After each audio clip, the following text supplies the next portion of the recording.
நம்முடைய மூத்த பத்திரிகையாளர் திரு ரமேஷ் அவர்கள் இணைந்திருக்கார். சார், விஜயனுடைய இந்த விளக்கத்தை எப்படி பார்க்குறீங்க?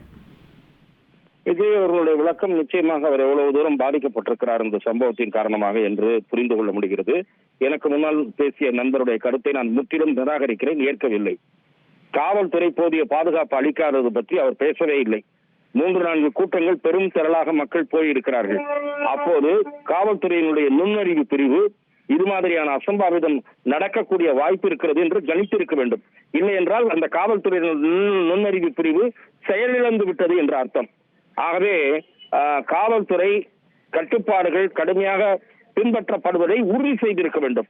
உறுதி செய்யாததற்காக, நிபந்தனைகளை பின்பற்றாததற்காக வழக்கு போடுகிற காவல்துறை, சம்பவம் முடிந்ததற்கு பிறகு வழக்கு போடுகிற காவல்துறை, அந்த நிபந்தனைகள் பின்பற்றப்படுவதை உறுதி செய்வதற்கு என்ன செய்தது என்று நான் கேட்கிறேன்.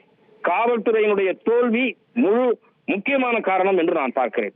விஜய் ரசிகர்கள் கட்டுப்பாடு இல்லாமல் நடந்து கொள்கிறார்கள். அவர்களுடைய ஒரு தொண்டர்களுடைய மனப்பான்மையோடு அவர்கள் நடந்து கொள்ள வேண்டும் என்பதையெல்லாம் விஜய் உறுதி செய்ய வேண்டும் என்ற கருத்தை நான் ஏற்கனவே கூறியிருக்கிறேன். அதே போல அவருக்கு மிக விசாலமான இடம், அவர் கோரிய இடம் ஒதுக்கப்பட்டதா என்கிற கேள்வி எழுகிறது. இல்லை என்று தாவேகா தரப்பு கூறுகிறது. இதைவிட மிக அகலமான சாலை வசதி கொண்ட, வெவ்வேறு வழிகள் வழியாக மக்கள் வெளியேறக்கூடிய வாய்ப்புள்ள ஒரு பெரிய சாலையை தாங்கள் கேட்டதாகவும் அந்த இடத்தை தரம் எடுத்து விட்டதாகவும் தாவேகா குற்றம் சாட்டுகிறது. அது விசாரணைக்கு வர வேண்டும்.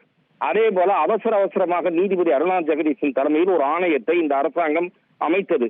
முதல் முறையாக கேலி கூட்டாக டேர்ம்ஸ் ஆஃப் அண்ட் ரெஃபரன்சஸ் அது போடாத ஒரு கமிஷன் என்பதே இந்த கமிஷன் தான். அந்த கமிஷனுடைய விசாரணை வரம்புக்குள் என்னென்ன விசாரிக்கப்பட வேண்டும் என்று ஜிஓ வெளியிடப்பட்டதா என்று நான் கேட்கிறேன். அந்த ஜிஓ எந்த பத்திரிகையிலும் வெளிவரவில்லை.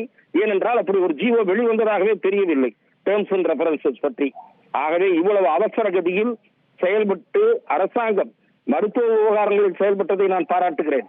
ஆனால் சிபிஐ விசாரணையை தவிர்க்க வேண்டும் என்பதற்கு இந்த அரசாங்கம் முயற்சிக்கிறது. யார் மீதும் இதில் சதி இல்லை, விபத்து தான் என்றால் அரசாங்கம் நேர்மையாக இந்த விவகாரத்தை சிபிஐ வசம் ஒப்படைக்க வேண்டும். அரசு மேல குற்றச்சாட்டை வைக்கிறாரு, பழிவாங்க நினைக்கிறீங்களான்னு. 41 பேர் இறந்த ஒரு கேஸ்ல ஒருத்தர் எஃப்ஐஆர்ல அரசு கூட பண்ண மாட்டாங்களா? நிச்சயமாக அந்த வழக்கு நிபந்தனைகளை பின்பற்றாதவர்கள் மீது போடப்படுவதை நான் எதிர்க்கவில்லை. காவல்துறை விதித்த நிபந்தனைகளை பின்பற்றாத தாவேகா நிர்வாகிகள் மீது வழக்கு பதிவு செய்வதை நான் நிச்சயமாக எதிர்க்கவில்லை.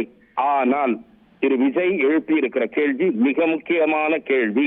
5 இடங்களில் பிரச்சனை எதுவும் ஏற்படவில்லை, 6வது இடமான கரூரில் ஏற்படுகிறது என்றால் என்ன காரணம்? இது கரூர் மக்களுக்கு இந்த முழு உண்மை தெரியும் என்கிறார். அது நிச்சயமாக கரூருக்கு சென்று வந்த எங்கள் செய்தியாளரும் பல சந்தேகங்கள் கரூர் மக்கள் மத்தியில் இருக்கின்றன என்கிறார். அந்த சந்தேகங்கள் எல்லாம் ஒரு நேர்மையான விசாரணையின் மூலம்தான் வெளியே வரும். விஜய் மீது மட்டும் மொத்த பழியும் போட்டுவிட்டு யாரும் தப்பிக்க முடியாது. ஆனா இதுக்கு முன்னாடி இவங்களுக்கு இதே ரெக்கார்டு இருந்திருக்கே. விக்கிரவாண்டியில பலர் மயக்கம் போட்டாங்க. நாமக்கல்ல கிட்டத்தட்ட 47 பேர் வரைக்கும் மயக்கம் போட்டதா காவல்துறை சொல்லுது. எல்லா இடத்துலையும் உங்க கூட்ட நடத்துல எல்லாம் கடைசியா செருப்பு இருக்கும், பொது சொத்துக்கள் உடைந்திருக்கும், அங்கெல்லாம் உயிரிழப்பு ஏற்படாததான் ஆச்சரியம்னு சொல்றாங்களே. ஆச்சரியம், அங்கெல்லாம் உயிரிழப்பு ஏற்படாதது ஆச்சரியம். உயிரிழப்பு நேரிட்டிருக்க கூடாது என்ற கருத்தை நானும் முழுமையாக ஏற்றுக்கொள்ளுகிறேன். ஆனால் ஏற்கனவே இவ்வாறு ஆயிரக்கணக்கான மக்கள் திரளுகிறார்கள் என்கிற போது அவர்கள் தாவேகா எழுதி கொடுக்கிற எண்ணிக்கையை விட 2 மடங்கு கூடுதலாக கூட்டம் வருகிறது என்கிற போது காவல்துறை முன்கூட்டியே உஷாராக பல்வேறு ஏற்பாடுகளை, பேரிகார்டு போடுவது, கட்டைகள் அமைப்பது, கயிறு அமைப்பது போன்ற யோசனைகளை தாவேகா நிர்வாகிகளுடன் கலந்து பேசி செய்திருக்க வேண்டும். ஆளுங்கட்சிக்கு தொண்டு செய்வதற்காக மட்டும் காவல்துறை அல்ல, எல்லா கட்சிகளுக்கும் பாதுகாப்பு அளிக்க வேண்டிய பொறுப்பு காவல்துறைக்கு இருக்கிறது. இனி செல்லும் இடமெல்லாம் செய்தி.